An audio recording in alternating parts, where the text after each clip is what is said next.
I have something to say. No, you don't. Actually, I do. The room was already on its feet before her name was called. Crystal chandeliers trembled faintly from the force of applause. Champagne glasses hovered mid-air. Executives leaned forward. Cameras flashed like lightning, striking over and over again. Tonight was meant to celebrate one man, the billionaire who built an empire from nothing. At least, that's what everyone believed. At the center of it all stood Adewale Lawson, sharp tuxedo, confident smile, the kind of presence that filled every inch of a room without trying. He raised his hand slightly, acknowledging the praise like a king accepting loyalty. This was his night, his victory, his legacy, and standing just a few steps behind him was a woman no one bothered to look at twice. Simple black dress, no diamonds, no dramatic entrance, no applause, just quiet, just still, just there. Adewale Lawson, his wife, or at least, that was the title people used when they remembered she existed. "Ladies and gentlemen," the host announced, voice echoing across the grand hall, "we are here to honor a visionary, a man whose brilliance reshaped industries, disrupted markets, and built a billion-dollar empire from the ground up, Mr. Adewale Lawson." The applause grew louder, deafening, almost violent. Adewale stepped forward, soaking it in.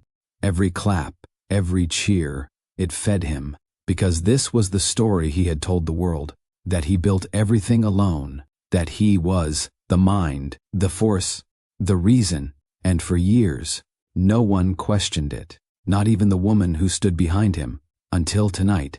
The host continued, smiling wider now. "But before we present the final recognition, there is someone else we must acknowledge. Someone whose contribution, though hidden, has shaped the very foundation of this empire.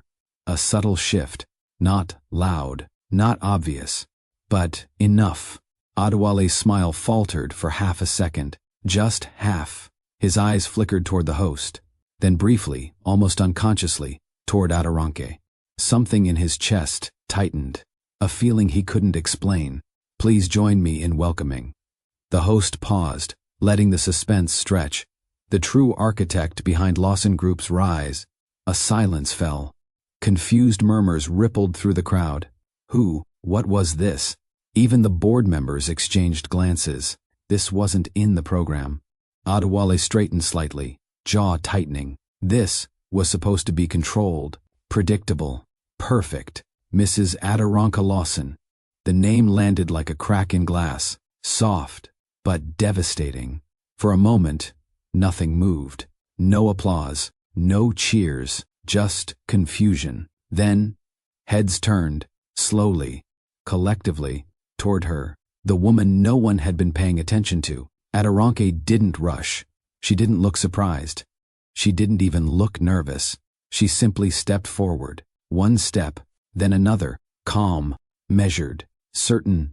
Each movement felt like it carried weight, like the room itself was adjusting around her presence. And for the first time that night, people actually looked at her, not as an accessory, not as a background figure, but as something else, something they hadn't seen before. Adewale's expression hardened. "What is this?" he muttered under his breath, low enough that only the nearest executives could hear. No one answered, because no one knew. Adewale reached the stage. The host handed her the microphone with a respectful nod, the kind that wasn't there before, that wasn't there for years. The room held its breath, waiting, watching, trying to understand what was happening. Adewale looked out at the crowd, at the investors who had praised her husband, at the board members who had ignored her in meetings, at the journalists who never once asked her a question. Her gaze was steady, unshaken. Then, slowly, she turned to Adewale. Their eyes met, and in that single moment, everything that had been hidden between them surfaced. Years of silence, years of being overlooked, years of being unseen. Adewale forced a smile, stepping closer. "If this is some kind of joke," he whispered, tension creeping into his voice, "end it now." Adewale didn't react, didn't argue, didn't defend herself. She simply faced the audience again, lifted the microphone, and spoke. Softly, clearly, without a single tremor. "You didn't lose this tonight." The words cut through the silence like a blade. No anger, no shouting, just truth. "You let it go a long time ago." A ripple went through the room. Not loud, but powerful, because something about the way she said it made it impossible to ignore. Adewale froze, not because he didn't understand the words, but because he did, and for the first time in a very long time. He had no response, no control, no narrative to hide behind. The cameras shifted direction, not toward him, but toward her, because suddenly, she was the story. The woman no one noticed was now the center of everything, and the man who owned the empire was no longer the most powerful person in the room. How does a woman go from invisible to undeniable in a single night? How does a man stand at the peak of success, only to realize he was never truly alone at the top? And more importantly, how do you lose something priceless without even noticing it slipping through your hands? Because this didn't start tonight. This didn't begin on a stage, under bright lights, with cameras watching. No, this story began long before the applause, long before the recognition, long before she ever picked up that microphone. It began when he stopped seeing her. It didn't begin with betrayal. That's the part most people get wrong. There was no sudden collapse, no dramatic breaking point at the start, no single moment you could point to and say, "This is where everything fell apart." It began quietly, so quietly that even she didn't notice it at first. Years earlier, before the empire, before the recognition, before the distance, there was just a man and a woman building something together. Back when Adewale Lawson didn't wear tailored suits or command boardrooms, he used to sit on the edge of a narrow desk in a cramped apartment, sketching ideas that felt too big for the space they were in, and across from him, Aderonke, laptop open, hair tied back, eyes focused, listening, thinking, solving, not because she had to, but because she believed in him. Back then, he used to ask her everything. "What do you think?" That question came easily in those days, freely, naturally, like her voice mattered, like her perspective shaped things, and it did, more than anyone knew. She helped refine his proposals. She caught the gaps others would have missed. She challenged his assumptions, not to tear him down, but to make him stronger. And every time something worked, he would smile, look at her, and say, "We did it." That word used to mean something. It used to include her. But success has a way of changing the weight of certain words. Slowly, almost invisibly. We became not overnight, not intentionally, just gradually. As the business grew, so did the attention around him. Investors started calling his phone, not theirs. Meetings were scheduled without her being mentioned. Invitations came addressed to him alone. And at first, he still turned to her, still asked, still included her, but less, just a little less each time, until one day, he didn't. Not because she had nothing to offer, but because he had started believing something else, something subtle, something dangerous, that he no longer needed to ask.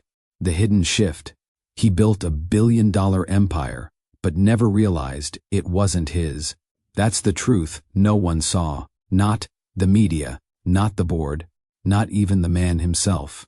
Because from the outside, everything looked exactly how success is supposed to look. Growth, power, recognition. But what people didn't see was who held it together behind closed doors, who fixed the mistakes before they became disasters, who stayed awake at night, refining strategies no one would ever credit her for. Aderonke didn't need applause, not at the beginning. She only needed one thing, to be seen. Have you ever loved someone and watched them slowly stop noticing you? Not in a loud, obvious way, but in small moments, moments that don't seem important at first, like when you speak, and they don't really hear you. When you suggest something, and they nod, but never follow through. When your presence becomes expected, but not appreciated. That's how it happened to her. Not with cruelty, not with intention, but with absence. Adewale didn't wake up one day and decide to ignore his wife. He just got used to her being there. And in that comfort, he stopped looking closely. There's a kind of distance that doesn't come from anger. It comes from being taken for granted, from being so constant in someone's life that they forget you were ever a choice.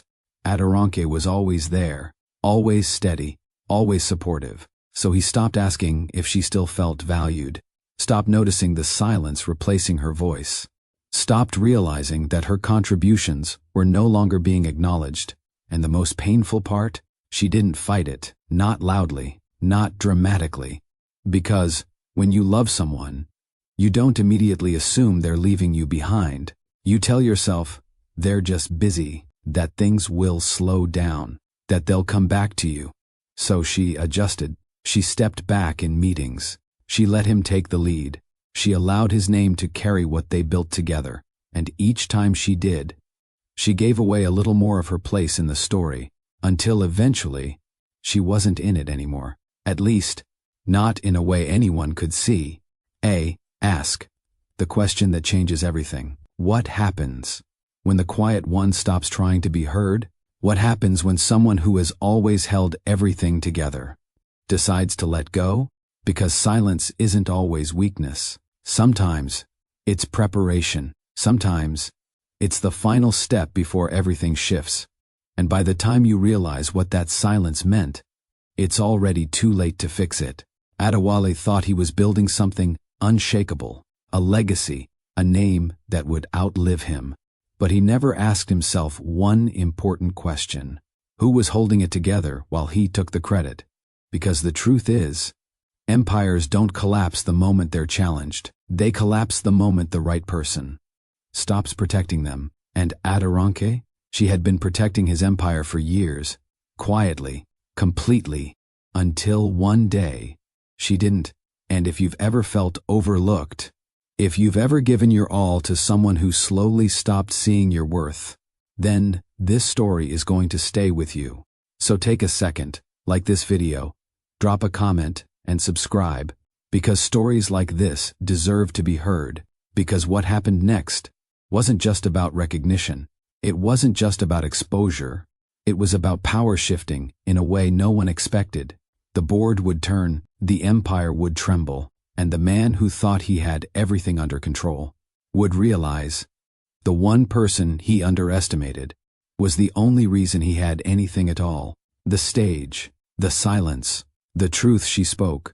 It all makes sense now, but the real story, it's just beginning. In the beginning, there was no stage, no spotlight, no applause, just two people, choosing each other every single day. Adoranque didn't fall in love with a billionaire. She fell in love with a man who had ambition in his voice and uncertainty in his eyes. Back then, Adewale Lawson wasn't powerful. He was determined, and that difference mattered, because determination invites partnership. Power often forgets it. They got married in a quiet ceremony. No headlines, no grand display, just a promise between two people who believed they were building something together.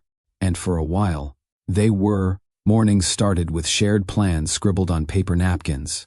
Evenings ended with conversations about strategy, risk, and possibility. They weren't just husband and wife. They were collaborators, dreamers, a team. Adoranque didn't just support the vision, she sharpened it. Where Adewale saw opportunity, she saw structure. Where he moved fast, she made sure nothing broke along the way. She wasn't loud about it, didn't need to be, because in those early days, he noticed, he appreciated it, he respected it, and most importantly, he acknowledged it. But success doesn't just change your life, it changes how people see you. And slowly, it changes how you see yourself. The first sign wasn't dramatic. No argument, no confrontation, just a meeting. A simple meeting that should have included her. Adoranque found out about it by accident. She walked into the living room and saw him adjusting his tie, reviewing notes on his tablet. "You have a meeting?" she asked. "Yeah," he replied casually. "Just investors, nothing major." She nodded. "Do you want me to go over the projections with you before you leave?" A pause, small, almost invisible, but it was there. "I've got it," he said. "It's straightforward. Straightforward." That word lingered longer than it should have, because it wasn't about the meeting, it was about what had changed. He didn't ask for her input, didn't invite her into the process, didn't even think to include her, not because she wasn't capable, but because, in that moment, he didn't see her as necessary. That's how it starts, not with rejection, but with exclusion, subtle, easy to overlook, easy to excuse, and she did excuse it. Of course she did, because love makes you patient. It makes you understanding. It makes you tell yourself, he's just under pressure. He didn't mean anything by it. It's just one meeting. So she smiled, encouraged him, watched him walk out the door carrying ideas they once built together, and told herself it was temporary. But temporary things have a way of becoming permanent when no one challenges them. As the company grew, so did the expectations around him. New circles, new rooms, new standards. The way he dressed changed first. Then, the way he spoke. Then the way he introduced himself. And eventually, the way he introduced her. Or rather, the way he didn't. At events, she stood beside him while conversations flowed around them. Men in tailored suits, women in designer gowns, laughter that sounded practiced, connections that felt calculated. Adoranka noticed something quickly. In those rooms, value was measured differently. It wasn't just about intelligence. It was about visibility, presence, perception, and slowly, she began to disappear inside spaces she helped him enter. It happened at a dinner, one of those high-level gatherings where every word mattered. An investor asked a question about expansion strategy, something complex, layered, risky. Adewale hesitated, just slightly, but Adoranke knew that hesitation. She leaned in gently. You could approach it through phased acquisition instead of full entry, she said softly. Just for him. He heard her. Of course he did. He always did. And then, he repeated her idea, almost word for word, to the table. The investor nodded, impressed. That's brilliant. Adewale smiled. I've been thinking about it for a while. A beat. Just one. That's all it took. For something inside her to shift, not break, not yet, but shift. Because it wasn't the first time he had used her insight, but it was the first time. He didn't even glance at her afterward, didn't acknowledge her contribution, didn't share the moment. He just owned it, completely. There's a quiet truth many people don't talk about. A woman can be in the room and still not be heard, not because she lacks intelligence, not because she lacks ideas, but because the room has already decided who matters. And Adewale? He was becoming someone the room listened to, while Adoranke was becoming someone the room overlooked. Even when the ideas were hers, her silence grows. That night, on the drive home, he was excited. They loved that strategy, he said, glancing at her with a grin. That could be the breakthrough we needed. Adoranke looked out the window, city lights passing by in reflections. Yes, she said quietly. It could. He didn't notice the difference in her tone, didn't notice what she didn't say, didn't notice that she wasn't smiling, because he wasn't looking closely anymore. The invisible line, that's when the line was crossed. Not loudly, not clearly, but permanently. The line between partnership and possession, between we built this together, and this is mine. Adewale didn't wake up one day and decide to take everything for himself. He just stopped remembering who helped him build it. And Adoranke? She didn't fight him, not yet, because she was still hoping he would remember on his own. But memory is fragile when ego grows, and recognition doesn't return on its own. It has to be taken back. By the time the invitations started arriving in black envelopes with gold lettering, Adoranke already knew something had changed.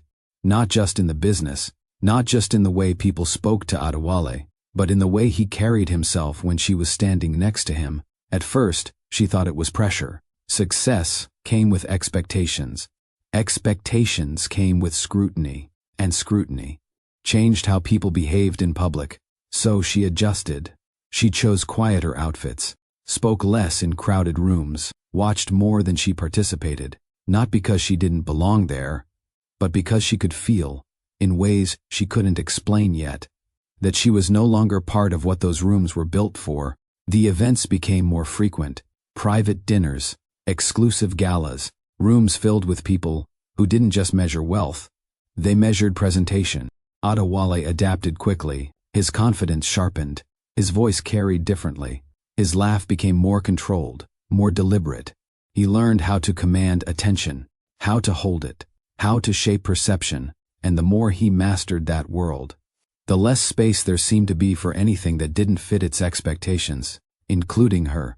It started with introductions, small changes, easy to miss if you weren't paying attention. "This is my wife, Aderonke," became, "This is Aderonke," and then, sometimes, nothing at all. She would be standing beside him, and conversations would move forward without her ever being acknowledged, not rudely, not intentionally, just naturally, as if she were part of the background. And what made it worse wasn't that people ignored her. It was that Adewale didn't correct it, didn't pull her into the conversation, didn't say, "She actually helped me think that through." He just let it happen, over and over again, until silence became the default. The night that changed everything didn't begin as anything special, just another event. Another room full of polished smiles and calculated conversations. Aderonke stood beside him, composed as always, observing, listening, existing in a space that no longer felt like hers. Then she saw her, the woman everyone seemed drawn to, confident, expressive, effortlessly visible. She laughed easily, spoke boldly, moved through conversations like she belonged in every one of them, and people responded to her. They leaned in, they listened, they engaged. Everything Aderonke used to be in Adewale's world. This woman now reflected in public. Adewale noticed her too, of course he did, and unlike with Aderonke, he didn't hesitate. He introduced himself, engaged her in conversation, listened, really listened, and for the first time in a long time, Aderonke watched him become the man she used to know, curious, attentive, present, but not with her.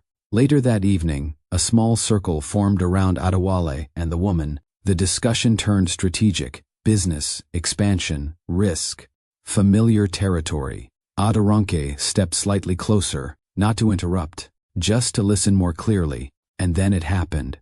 The woman asked a question, a good one, a layered one, a challenging one. Adewale paused, just like he used to, and for a split second, his eyes shifted toward Aderonke, instinct, habit, memory, but instead of turning to her, instead of asking what he used to ask, he answered alone, confidently, decisively, and when the woman nodded, impressed, he smiled in a way Aderonke hadn't seen directed at her in a very long time. Someone in the group glanced toward Aderonke. "Are you in the industry as well?" they asked politely. Before she could respond, Adewale answered, "She prefers to stay out of the business side."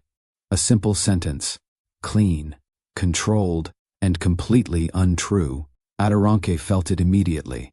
Not like a sharp pain, more like something being quietly taken from her. In front of everyone, her voice, her role, her place, and the worst part, no one questioned it. Why would they? He said it with certainty, with authority, with ownership, and just like that, the narrative shifted. In that moment, everything became clear. It wasn't just about business anymore. It wasn't just about success. It was about who was allowed to be seen, who was allowed to speak, who was allowed to exist in the story. And Adewale had made his choice, not loudly, not directly, but unmistakably. He chose visibility for himself, and silence for her. On the drive home, the car felt quieter than usual. Not tense, not heavy, just distant. "You were quiet tonight," Adewale said, glancing at her briefly before focusing back on the road. Aderonke didn't answer immediately. She was thinking, not reacting, not emotional, just thinking. Finally she spoke. "You answered for me." He frowned slightly. "What do you mean?" "At the event," she said calmly, "when they asked about my role." A pause, then a small shrug. I was just keeping things simple. Simple, that word again, as if simplifying her meant removing her, reducing her, erasing her. She nodded slowly. I see. And that was it. No argument, no raised voices, no confrontation. Because something inside her had already begun to change, not in anger, not in pain, but in clarity. That night, for the first time, Adoranke stopped trying to correct the narrative, stopped trying to remind him, stopped trying to be included, because she realized something important. You can't force someone to see your value.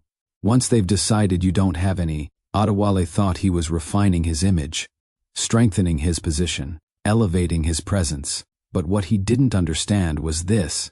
Every time he chose visibility without her, he weakened the very foundation he was standing on, because the empire he was so proud of was still being held together by the woman he had just pushed into the background. And when that kind of foundation shifts, it doesn't crack loudly.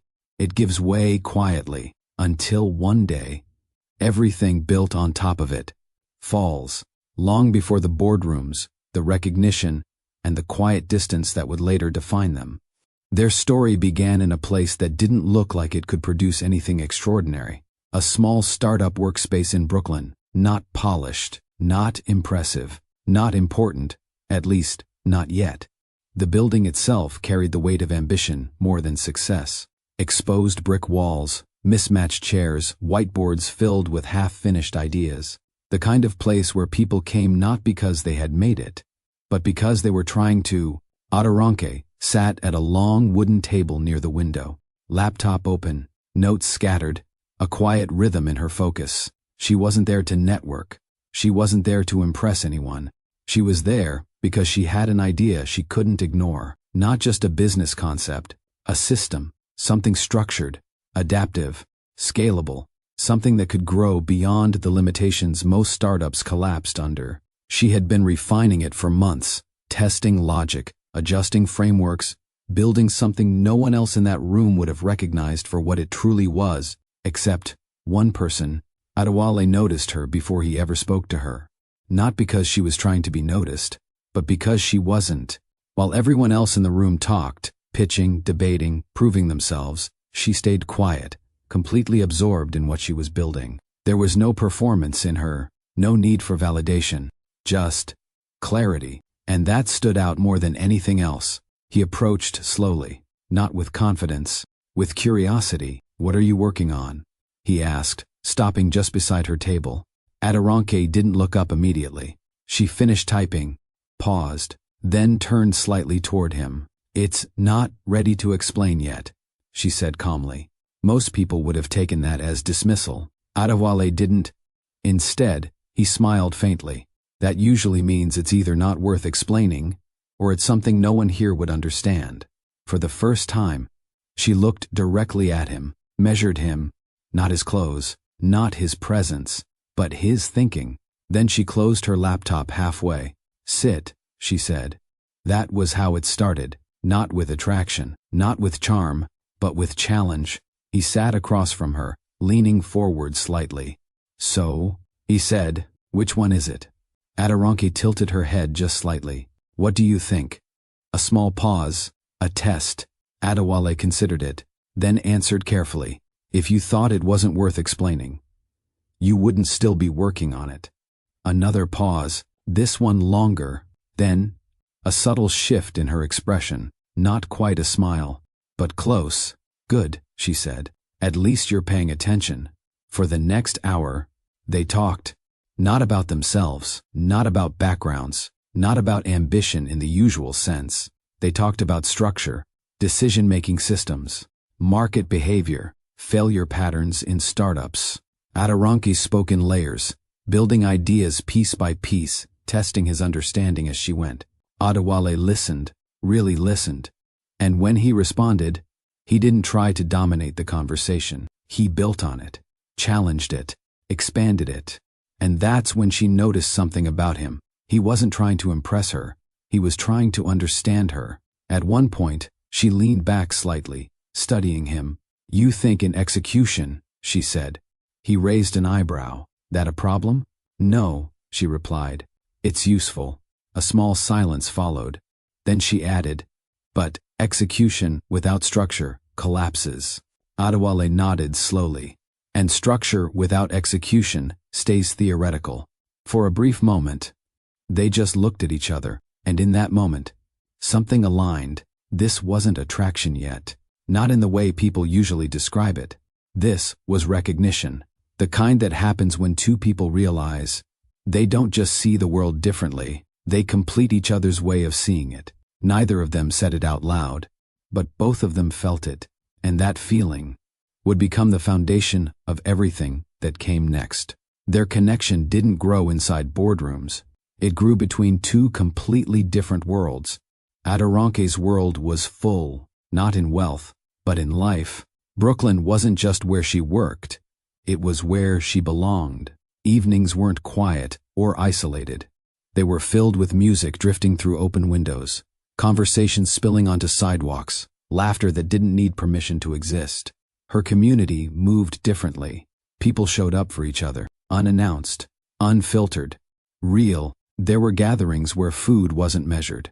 It was shared. Where stories weren't rehearsed, they were lived. Where presence mattered more than status. The first time Adewale stepped into that world, he didn't know where to stand or how to act. He was used to order, structure, clear boundaries. His upbringing had been precise, disciplined, carefully controlled. Conversations in his world had purpose. Time had value.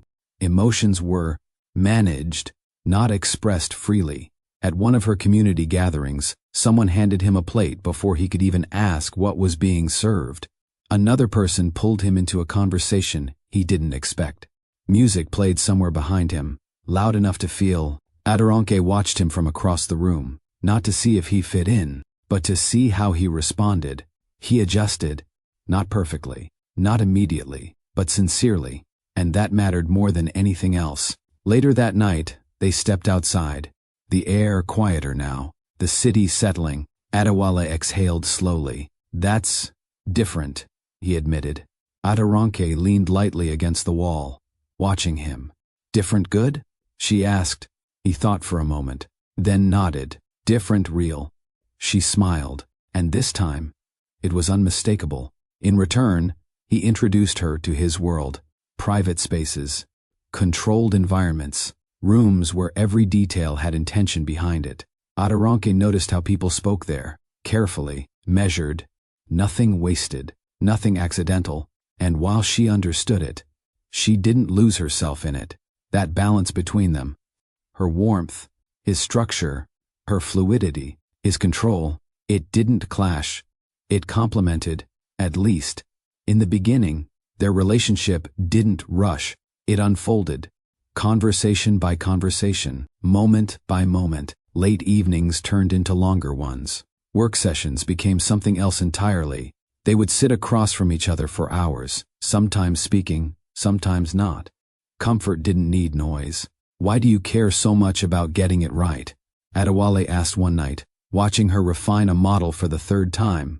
Aderonke didn't look up. Because people trust systems they don't understand, she said.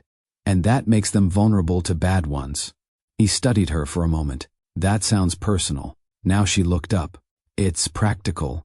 A pause. Then she added, everything affects someone, even if they don't see it. Another night, he leaned back in his chair, watching her instead of working. You don't talk about yourself much, he said. She tilted her head slightly. You don't ask the right questions. A small smile crossed his face. Then ask me one.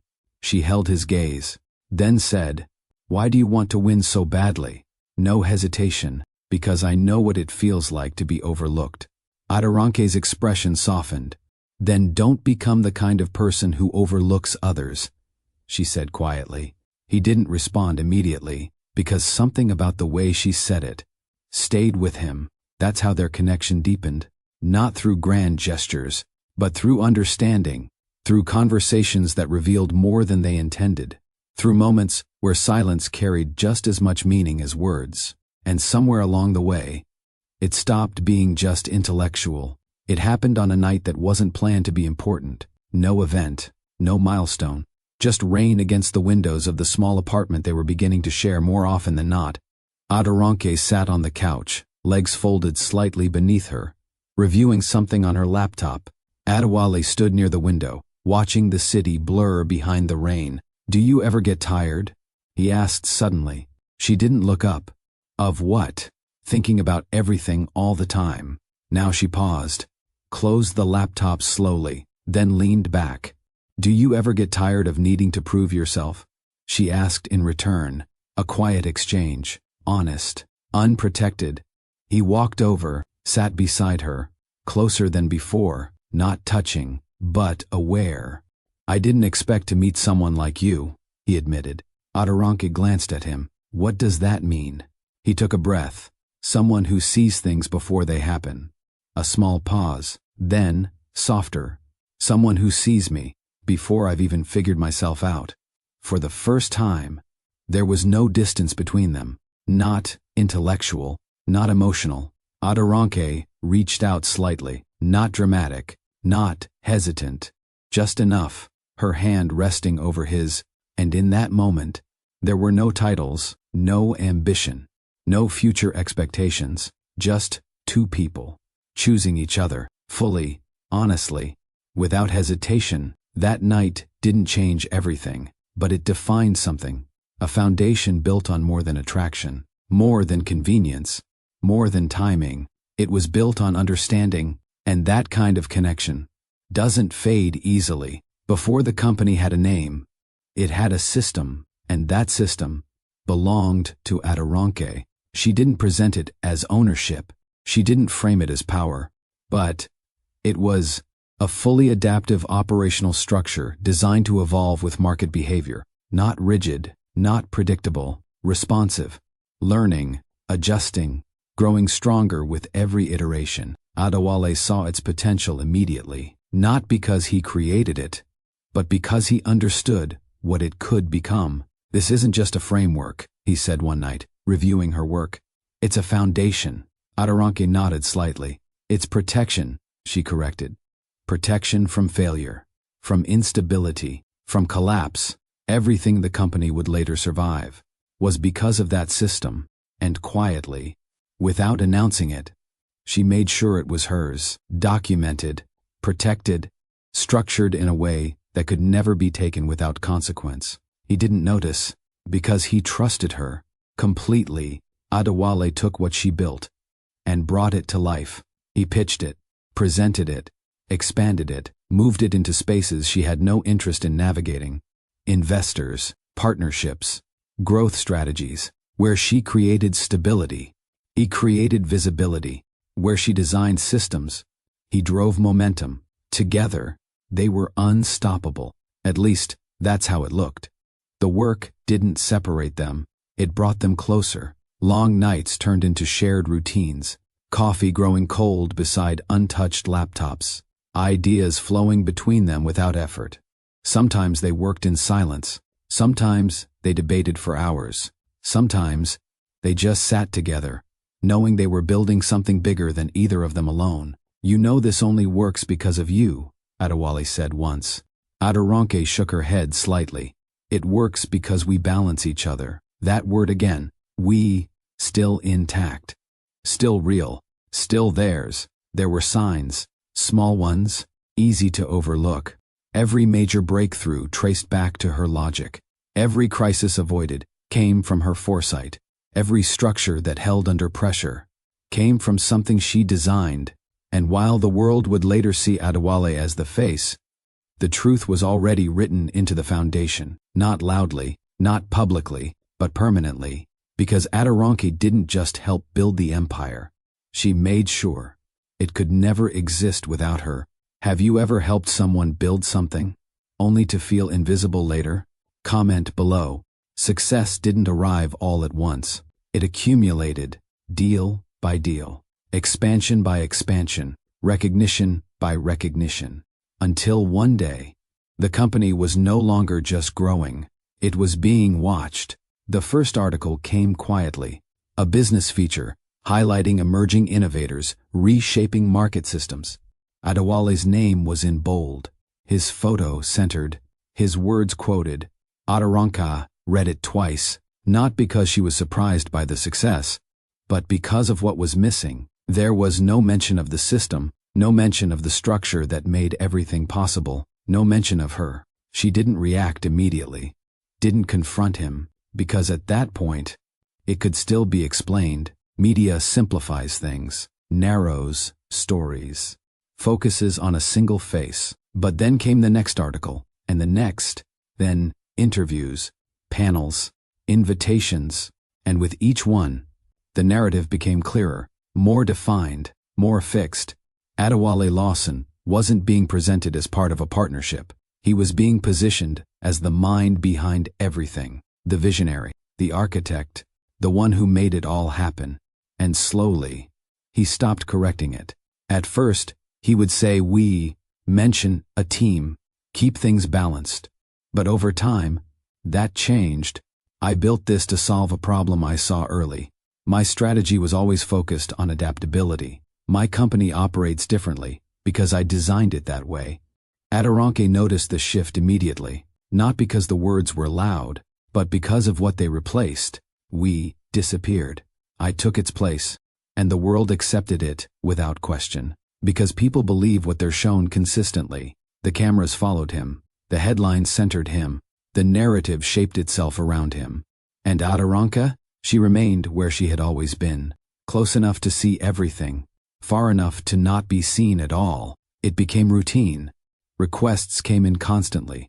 Television segments, business podcasts, magazine covers. Can we schedule time with Mr. Lawson? Would he be available for an exclusive interview? We'd love to hear his perspective on innovation and growth. No one asked about her, not once. At first, Adewale mentioned it casually. They just want a clear story, he said one evening, scrolling through emails. Too many voices complicate things. Adoranke nodded slowly. Does it? She asked. He didn't look up. It does for them. That answer stayed with her longer than it should have. The first time she was physically present during an interview. She sat quietly off camera, not hidden, but not acknowledged either. The interviewer leaned forward, engaged. So where did the core idea come from? Adewale answered smoothly. It started with identifying inefficiencies in how systems respond to change. Adoranke listened carefully, because she recognized every part of what he was saying, not as something he discovered, but as something she built. The interviewer nodded, impressed. That level of foresight is rare. Adewale smiled. I've always focused on anticipating patterns before they become obvious. Adoranke lowered her gaze slightly. Not out of shame, not out of anger, but out of realization. This wasn't accidental anymore. After the interview, as they walked out together, she spoke. You didn't mention the system. Adewale exhaled lightly. They weren't asking for that level of detail. That wasn't detail, she said calmly. That was the foundation. He paused briefly, then shrugged. It's understood. But it wasn't, and she knew it. Because what isn't said eventually stops existing in the story. Language doesn't just describe reality, it shapes it. At first, it was subtle, easy to dismiss, easy to ignore. My team is working on that. My approach has always been, my company is expanding into new markets. Each sentence clean, confident, unquestioned. Adoranke noticed when it became consistent, when it stopped being occasional and became natural. One evening, they were reviewing projections together, a rare moment, familiar, almost like before. Adewale pointed at a chart. My company can't sustain that level of risk long term. She didn't respond immediately, just looked at the screen, then at him. My company? She asked quietly. A small pause, barely noticeable. That's not what I meant, he said quickly. But it was, because words don't slip out repeatedly without meaning. They reveal what's already settled internally. Adoranke nodded once, not in agreement. In understanding, there was no argument, no confrontation, because something had already been confirmed. She wasn't part of the language anymore. And once you're removed from how something is described, you're not far from being removed from how it's remembered. The boardroom was different from the outside world, more controlled, more strategic. less performative. But even there, the shift had taken hold. Adoranki still attended meetings, still sat at the table, still reviewed every document before it was presented. But something had changed. She spoke less, not because she had less to say, but because the space no longer responded to her voice the way it once did. At one meeting, a critical issue was raised: market instability, a risk in expansion strategy. Adoranki had already identified the problem days earlier, mapped out a solution. Structured, effective, precise. She leaned forward slightly, prepared to speak. But before she could, Adewale began. He outlined the issue, then presented a solution. Clear, confident, recognized immediately by the board as the right approach, because it was, but it wasn't his. Adoranki sat back, silent, not surprised. One of the board members nodded approvingly. That's exactly the kind of thinking we need. Adewale acknowledged it, accepted it, owned it, and the meeting moved on. No one asked if anyone else had input. No one looked toward her. Not because she didn't belong there, but because the room had already decided who carried authority. That day, something settled in her, not emotionally, not reactively, but clearly. She wasn't being pushed out, she was being erased.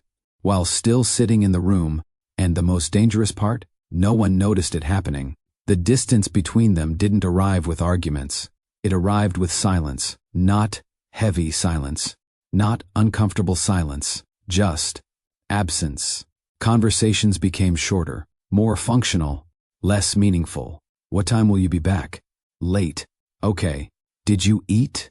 I will. Small exchanges, efficient, empty. The long discussions they once had, about ideas, about purpose, about how they saw the world, disappeared, not intentionally, not deliberately, just gradually. Adoranki noticed it first, because she was still listening for something that no longer came. Adewale didn't notice at all, because his world had become louder, busier, more demanding, and in that noise, he didn't hear what was missing.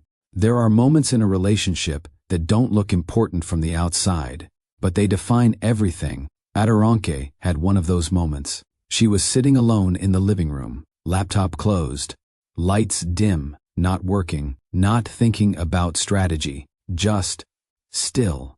Adewale walked in, phone in hand, already mid-conversation. Yeah, send that over.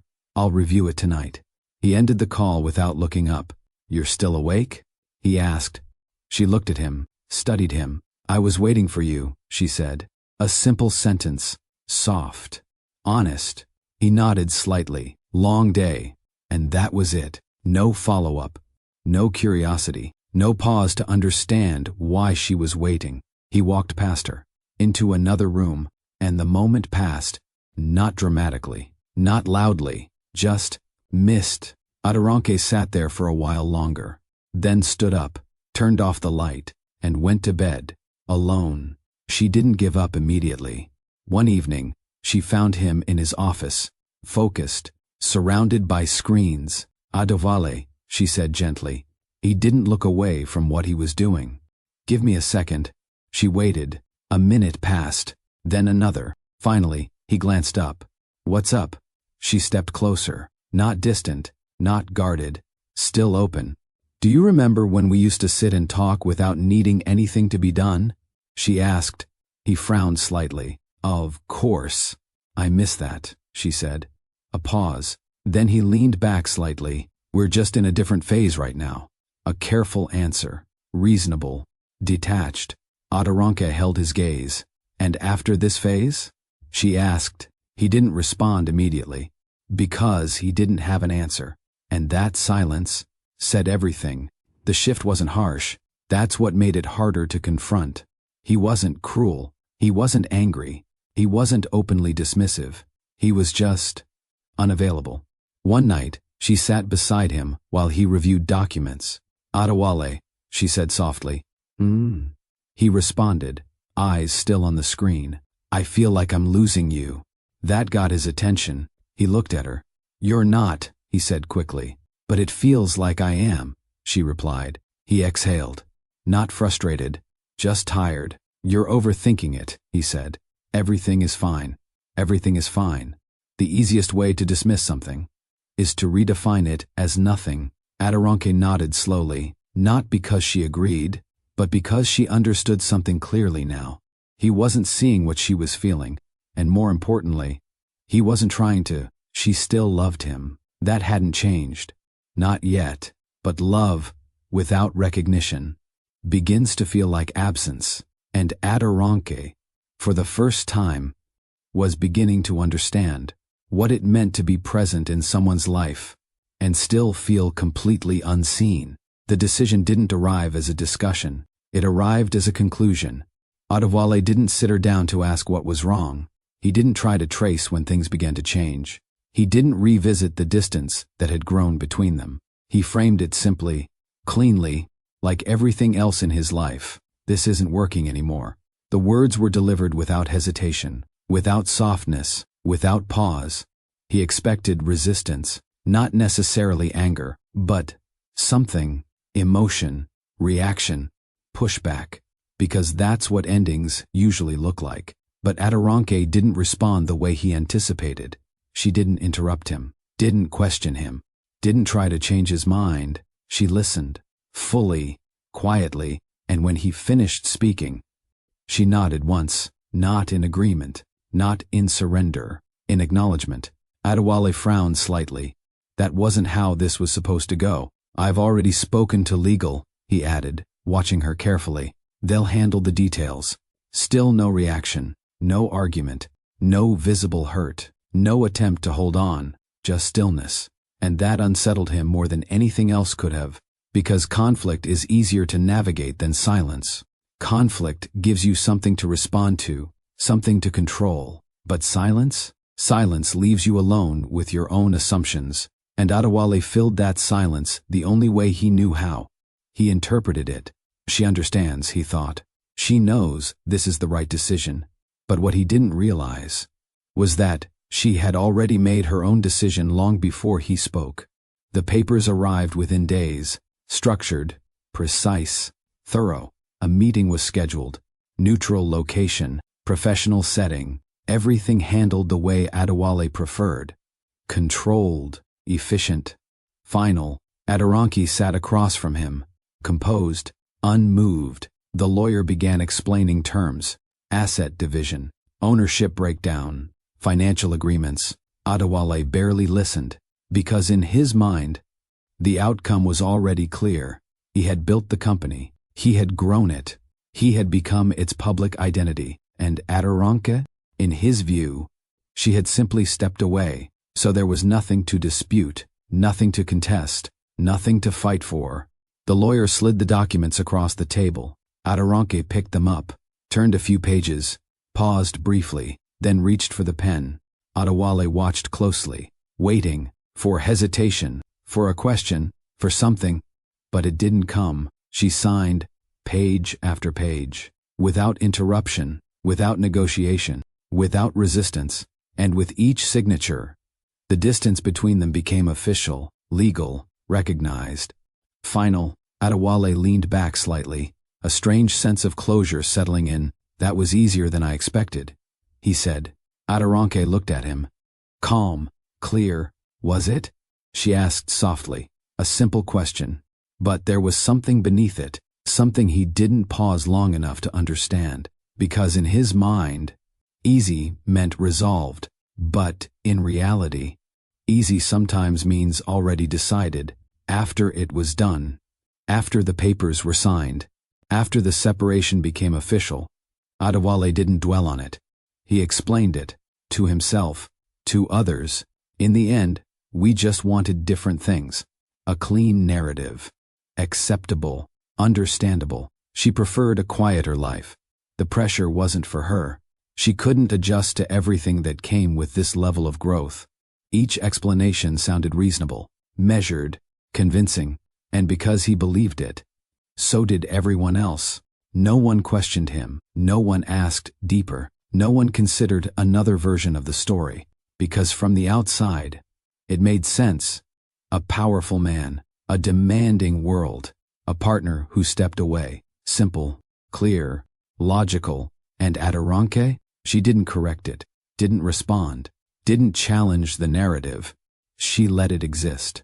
Because truth doesn't always need immediate defense. Sometimes, it waits. What Adewale didn't revisit, what he didn't question, what he didn't even consider, was the foundation of everything he was standing on. The system, the structure, the adaptive framework that made the company function the way it did. He believed it was part of the company, integrated, owned, contained within everything they had built together.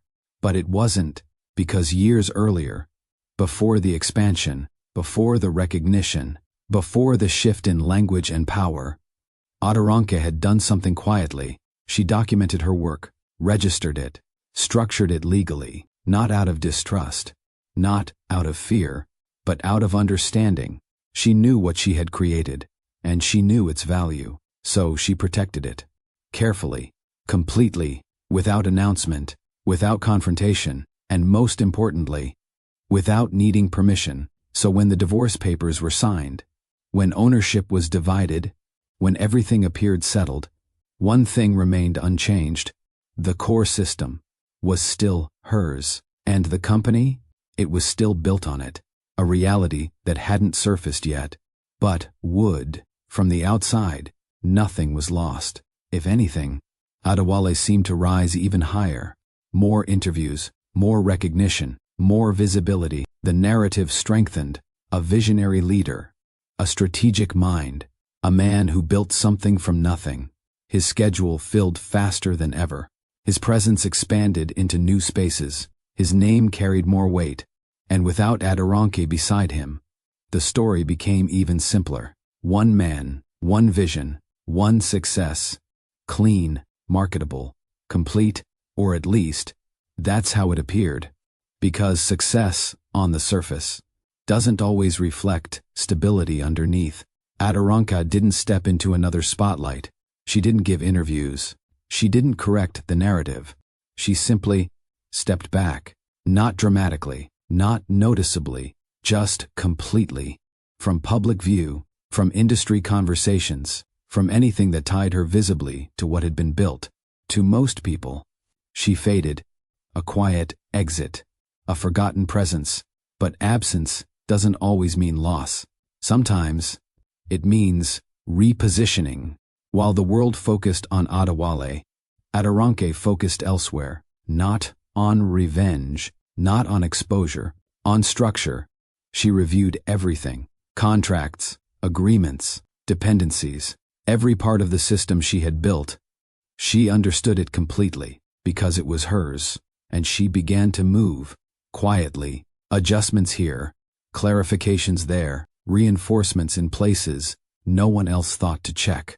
Nothing aggressive, nothing obvious, but intentional, precise, positioning herself in a way that ensured one thing: when the time came, there would be no confusion about what belonged to her. Silence followed her everywhere.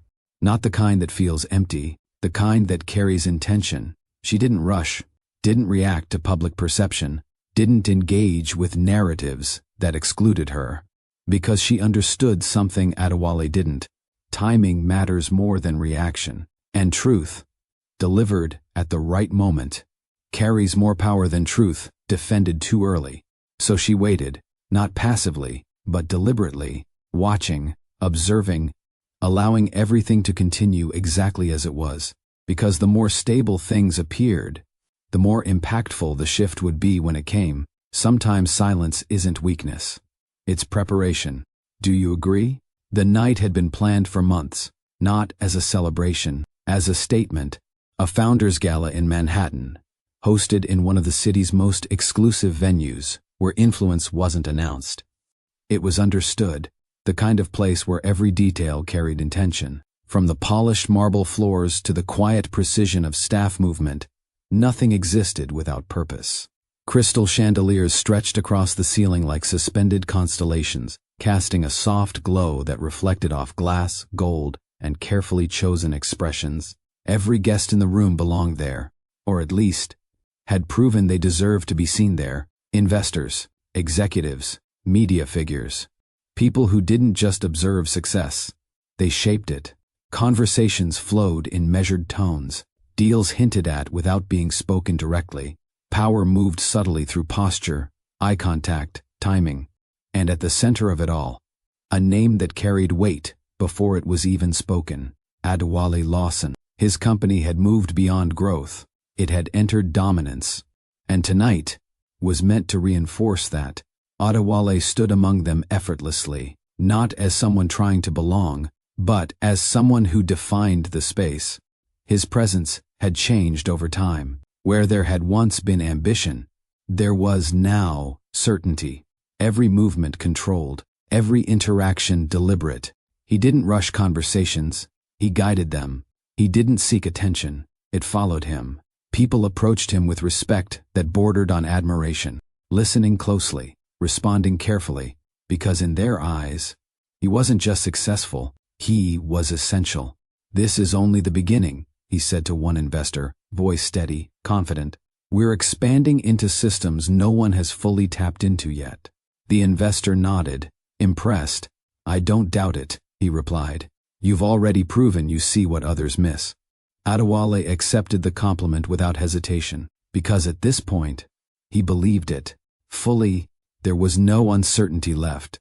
No second guessing, no looking over his shoulder. The past, his marriage, the quiet presence that once stood beside him, had been placed neatly behind him, resolved, closed, irrelevant, or so he thought. The doors opened without announcement, no introduction, no signal, but something changed, not in the music, not in the lighting, in the attention, because presence doesn't always need permission to be felt. Aderonke stepped into the room, not the woman they remembered, not the quiet figure who stood behind someone else, but something entirely different. Her movement was steady, unhurried, certain. The simplicity she once carried had transformed, not into excess, into authority. Every detail of her appearance reflected intention, nothing loud, nothing forced, but impossible to ignore. And the room, not all at once, but gradually, began to notice. Conversation slowed, glances shifted. Recognition didn't come immediately, but awareness did, because there was something about her presence that disrupted expectation. She didn't move like someone attending. She moved like someone returning. Whispers didn't start right away. They formed quietly, subtly. "Who is she? Do you know her? She looks familiar." Aderonke didn't respond to any of it, didn't acknowledge the attention. She simply walked forward, each step measured, each movement grounded, and as she moved deeper into the room, recognition began to surface, not from everyone, but from enough people to change the atmosphere. Some remembered her faintly, from earlier days, from events where she stood beside Adewale, but was never part of the conversation. But this version of her, didn't match that memory, because this time, she wasn't blending into the background, she was redefining the space, and the energy in the room adjusted around her, not dramatically, but undeniably. The program moved forward, as planned. Speeches, acknowledgments, structured celebration. Adewale stood on stage, at ease, prepared. He had done this many times before. "Tonight," he began, voice steady, "we're not just celebrating success, we're recognizing what's possible when vision meets execution." The audience listened, engaged, focused, because this was the story they believed. And then, it stopped, not abruptly, not chaotically, but decisively. A figure stepped forward near the stage, not part of the scheduled program, not announced, but recognized immediately by those who understood authority. The host hesitated, just slightly, then stepped aside, because whatever was about to happen carried more weight than the script. The microphone changed hands, and the room shifted. The voice that followed wasn't loud, didn't need to be. "Before we continue," the speaker said calmly, "there is a critical detail that has not been acknowledged tonight." A pause, the kind that draws attention without demanding it. "This company," the voice continued, "was not built solely on execution." Adewale's expression changed, subtly, but noticeably, because something about the direction of those words didn't align with the narrative he had repeated for years. It was built on a system, the speaker said, a foundational structure that made its growth possible. Murmurs began, quiet, uncertain, and that system, the voice continued, did not originate from the man standing on this stage. Silence followed. Not confusion, not yet, recognition, because truth, when introduced at the right moment, doesn't need explanation. The speaker turned slightly and gestured toward her. Aderonke Lawson. This time, the name didn't land quietly. It landed with weight. The room stilled, completely, because what followed wasn't opinion, wasn't interpretation, it was fact. The adaptive system that powers this company, the speaker continued, is legally registered intellectual property. A pause, and its sole creator and owner. Another pause, is Aderonke Lawson. The words settled slowly, because they didn't just introduce information, they redefined everything. Ownership, control, authority. The foundation of the empire did not belong to the man who stood at its center. It belonged to the woman the world had overlooked.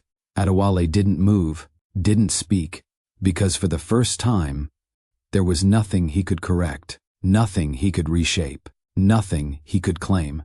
The truth had already been established, not emotionally, legally, no one spoke, not immediately, because moments like this don't invite reaction.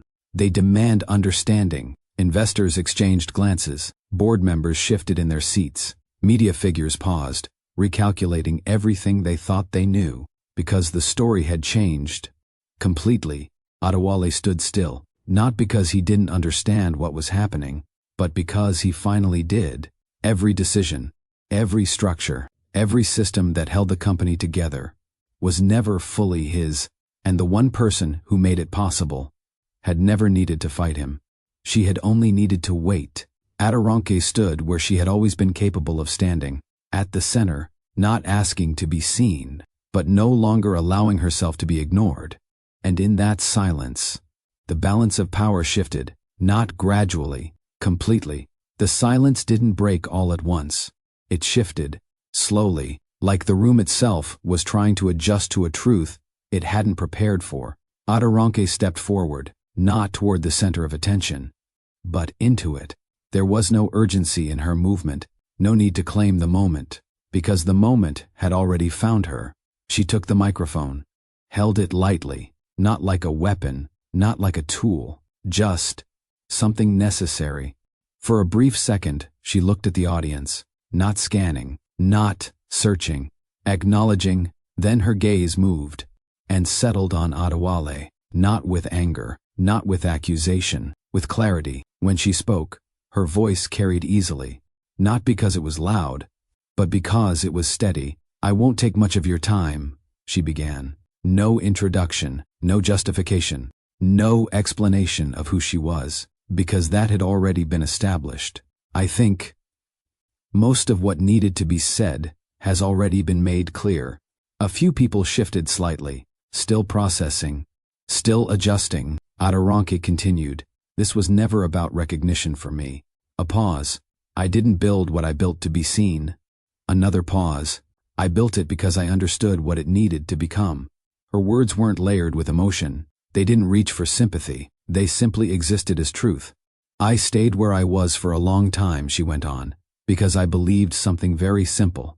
She glanced briefly at the room, then back at him, that if something is built together, it's remembered together. A slight shift in the air, not visible, but felt. "But over time," she said calmly, "I realized that memory doesn't always work that way." No one interrupted, no one reacted, because the weight of what she was saying didn't need emphasis. "It fades," she continued, "not all at once, not deliberately, just slowly." Her tone didn't change, didn't rise, didn't fall, and that made it land harder. "I didn't step back because I couldn't handle the world we built." A subtle reference, clear enough.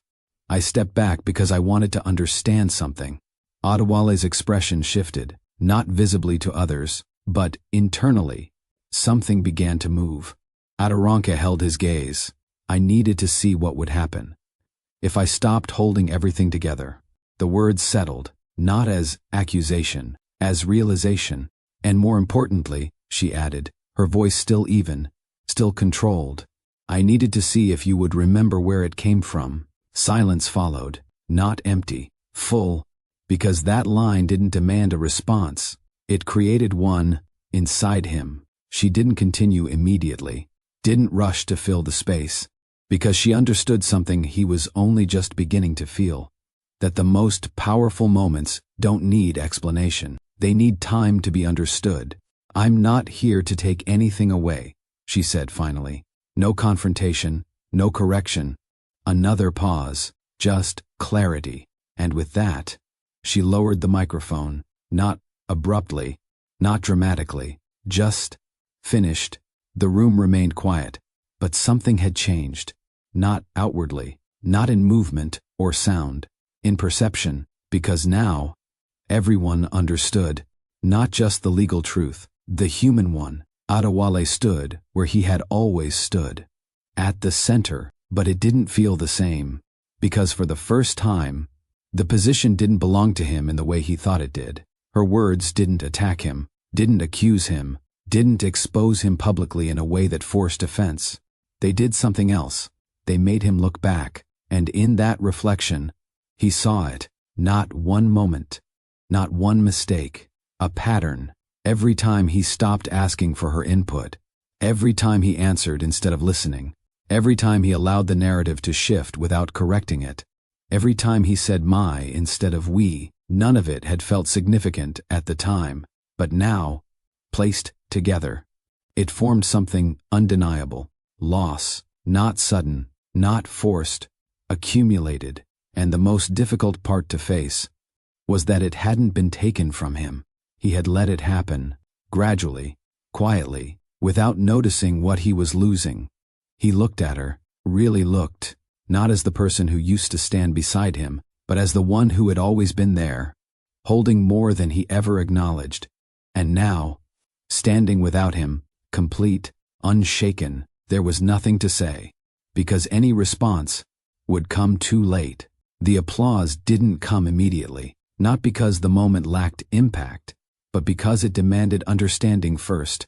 Adewale didn't hear anything around him, not the shifting of the crowd, not the quiet murmurs beginning to form, just her words, repeating, clear, unavoidable.